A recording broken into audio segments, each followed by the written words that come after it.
పేరు వాళ్ళు విలేకరించి స్వామి సింహాదేవి అప్పటికే మనగలిగి ఏ లంకను కలిసి నిపుణుల గోవిందరాజులు ఎక్కడున్న ఓ వెంకటరమణ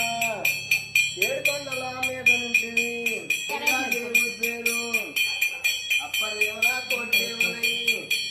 కోటి గంటల కోనేరయ్యా 5 గంటల పరంధాముడు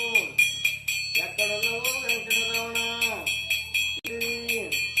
ఎప్పుడున్న గోవింద రాజులు అప్పటిదేవున కోటి దేవునై శివాజీ అప్పటి పేరే చెప్పి అలాగా కోటి వారిని కొనసాగి శుభోదేవి కలిగి సమాధాన పన్నకరుడుగా టాక్సి కలిగి ఆ 7 గంటల కన్నా అసలు సూర్యనారాయణ సూర్యభగవంతుల వారి పేరు చెప్పి ఆ మొక్కలింగి మన మధ్యలో ఇచ్చే ఉన్నారు ఆ సూర్యనారాయణ సమాధాన శుభోదేవి కలిగి అసలు సమాధాన మనవాళ్ళకి జిల్లా సంపద